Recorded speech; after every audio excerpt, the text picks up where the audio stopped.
जय हिंद दोस्तों, आज हम आपको क्लास 10th का जो हमारा लेसन चल रहा है, लेसन नंबर 12 है, इसकी एक्सरसाइज 12.1 है। ये नई बुक के आधार पे देखा जाए तो हमारी 12.1 है, लेकिन ओल्ड बुक जो थी उसमें हमारा जो पृष्ठ क्षेत्रफल और आसान ये आयतन जो था, इसका जो लेसन था वो 13.1 था। ठीक है दोस्तों, तो कैसे करते हैं यहाँ पे क्वेश्चन नंबर हमारा सेकंड है। कैसे करते हैं देखिएगा। कोई बर्तन एक खोखले अर्धगोले के आकार का है जिसके ऊपर एक खोखला बेलन अध्यारोपित है। मतलब कोई बर्तन दे रखा है जो खोखले अर्धगोले के आकार का है जिसके ऊपर एक खोखला बेलन रख दिया गया है। अर्धगोले का व्यास जो है 14 सेंटीमीटर है और इस बर्तन की कुल ऊंचाई यानी कि कितनी दे रखी है, हमें 13 सेंटीमीटर दे रखी है। यानी कि टोटल जो बर्तन है खोखला अर्धगोले वाला और उसके ऊपर जो खोखला बेलन रखा हुआ, उस टोटल बर्तन की ऊंचाई कितनी दे रखी है, 13 सेंटीमीटर दे रखी है। इस बर्तन का आंतरिक पृष्ठीय क्षेत्रफल हमें क्या करना है, यहाँ पर ज्ञात करना है, यानी कि वक्र पृष्ठ हमें यहाँ पर ज्ञात करना है। ठीक है दोस्तों, तो कैसे करते हैं, वीडियो पे बने रहिए। चैनल पहली बार आए चैनल को सब्सक्राइब कीजिएगा और बेल आइकन को प्रेस कर लीजिएगा जिससे कि नए नोटिफिकेशन आपको तुरंत मिले। ठीक है, और कमेंट जरूर करिएगा कि आप कहां से हैं, किस जगह से हैं। ठीक है दोस्तों, तो कैसे करते हैं देखिएगा। तो देखिए दोस्तों, ये हमने यहाँ पे अर्धगोला बना दिया है और इसके ऊपर जो अध्यारोपित बेलन है उसको मैंने अलग बनाया है। उसके बाद मैंने कंबाइन करके यहाँ पर देखिए इस टाइप से आकृति बना दी है, यानी कि अर्धगोले के ऊपर मैंने बेलन रख दिया है। तो हमारे पास इस टाइप की आकृति को आपको समझना जरूरी है, तभी आप वहां पे चित्र बना सकते हैं, तभी आपको अच्छी तरह समझ में आएगा। ठीक है दोस्तों, तो कैसे करते हैं देखिएगा। तो सबसे पहले सवाल में यहाँ पे क्या दे रखा है, इस का जो व्यास दे रखा है, यानी कि यहां से लेके यहां तक का जो व्यास है, यानी कि अगर देखें यहां से लेके यहां तक का जो व्यास दे रखा है हमें, कितना दे रखा है हमें, वो 14 सेंटीमीटर दे रखा है यहाँ पर अर्धगोले का व्यास। तो यहां से लेके यहां तक दिया है तो ये भी तो अर्धगोला ही हुआ, तो इसका व्यास भी कितना आ गया हमारे पास, 14 सेंटीमीटर। अगर त्रिज्या की बात करें तो त्रिज्या यानी कि व्यास ये है हमारे पास, त्रिज्या 2r दुगना होता है इस तरीके का, है ना दोस्तों। तो यहाँ पे देखिए 2r बराबर कितना हो जाएगा हमारे पास, ये वाला जो व्यास हो जाएगा, यहाँ पे इससे त्रिज्या निकाल लेंगे हम। तो कितना है यहाँ पे व्यास, 14 दे रखा है, तो r बराबर कितना आ गया, 14/2। तो यहाँ पे हमारे पास कितना आ गया, 7 सेंटीमीटर हमारे पास त्रिज्या आ गई।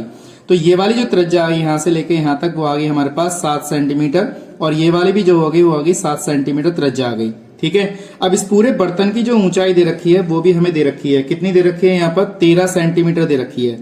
पूरी ऊंचाई 13 सेंटीमीटर है। अब यहां से लेके यहां तक आपको पता होना चाहिए, अर्धगोले की जो ऊंचाई होती है और अर्धगोले की जो त्रिज्या होती है वो आपस में क्या होती है, बराबर होती है। ये बात आपको ध्यान में रखनी, मुख्य बात है ये। तो ये भी हमारे पास त्रिज्या, तो ये वाली भी 7 होगी। तो हमें इस बेलन की ऊंचाई निकाल ले रहे हैं क्योंकि बेलन की ऊंचाई हमें जरूरत पड़ेगी। ठीक है दोस्तों, तो मैंने क्या किया, यहां से लेके यहां तक 13 में से 7 घटा दिया हमने ये। तो 13 में से 7 घटा देंगे, जो चीज बचेगी हमारे पास वो उसकी क्या आ जाएगी, ऊंचाई आ जाएगी। ठीक है दोस्तों, तो कितना आ जाएगा हमारे पास, 6 सेंटीमीटर आ गया, यानी कि बेलन की ऊंचाई हमने यहाँ पे ज्ञात कर ली। अब सब चीज हमारे पास है। अब वो ये कह रहा है सवाल में कि इसका पृष्ठीय क्षेत्रफल हमें ज्ञात करना है। तो कैसे करते हैं देखिएगा। तो सबसे पहले हम ज्ञात करते हैं यहाँ पर बेलन का वक्र पृष्ठीय क्षेत्रफल। तो यहाँ लिखेंगे बेलन, यहाँ लिख लेंगे बेलन का वक्र पृष्ठीय क्षेत्रफल। बेलन का वक्र पृष्ठीय क्षेत्रफल कितना होता है, 2πr/h होता है। तो हमने यहाँ पे निकाल लिया। तो यहाँ पे देखिए 2 और पाई का मान कितना है हमारे पास, आप लगाना चाहे तो लगा सकते हैं, 22/7। ठीक है दोस्तों, तो हमने यहाँ पे लगा लिया 22/7। और पूरा टोटल अगर चाहे तो आप अलग अलग भी निकाल सकते हैं, वरना एक साथ कंप्लीट करके भी निकाल सकते हैं। तो हम पहले बेलन का निकाल ले रहे हैं, उसके बाद फिर अर्धगोले का निकालेंगे, दोनों को प्लस कर देंगे। ठीक है, तो हमारे पास कितना आ जाएगा, पाई का मान 22/7 लगा लीजिए, इंटू r का मान हमारे पास कितना 7 है, और ऊंचाई हमारे पास कितनी है बेलन की, अभी हमने निकाली थी 6। 7 से 7 कैंसिल हो गया, ये आ गया 44 × 6, मल्टीप्लाई करके कितना आ गया, 6 चौक 24 का 4, हासिल कितना लग गया हमारे पास 2, 6 चौक 24 का 4 हो जाएगा, हासिल 2 लग जाएगा, 6 चौक 24 और 2 कितना हो जाएगा 26। तो ये हमारे पास आ गया बेलन का वक्र पृष्ठीय क्षेत्रफल। इसी प्रकार से हम निकालेंगे अर्धगोले का। तो यहाँ पे लिख लेंगे अर्धगोले का वक्र पृष्ठीय क्षेत्रफल कितना होता है, अर्धगोले का वक्र पृष्ठीय क्षेत्रफल होता है 2πr²। तो 2 गुणा पाई का मान 22/7 और r का मान कितना था हमारे पास, यहाँ पे 7 था। देखिए r का मान भी कितना है हमारे पास, 7 है। यहाँ पे लगा देंगे 7 × 7, तो ये अब कैंसिल हो जाएगा। तो ये हो गया हमारे पास 7 दूनी ये आ जाएगा 44 × 7, इनकी मल्टीप्लाई करके 7 चौक 28 का 8 हासिल लगे 2, 7 चौक 28 और 2 कितना हो गया 30, तो सेंटीमीटर स्क्वायर। तो ये हमारे पास बेलन का आ गया और अर्धगोले का आ गया। अब दोनों देखिए इसके ऊपर ही तो अध्यारोपित है, तो इन दोनों को क्या कर देंगे, प्लस कर देंगे। जो प्लस करके आएगा वो हमारा क्या आ जाएगा, इसका संपूर्ण बर्तन का आंसर आ जाएगा। तो यहां लिख देंगे बर्तन का यहाँ लिख देंगे दोस्तों बर्तन का कुल आंतरिक वक्र पृष्ठीय क्षेत्रफल कितना हो जाएगा हमारे यहाँ पे।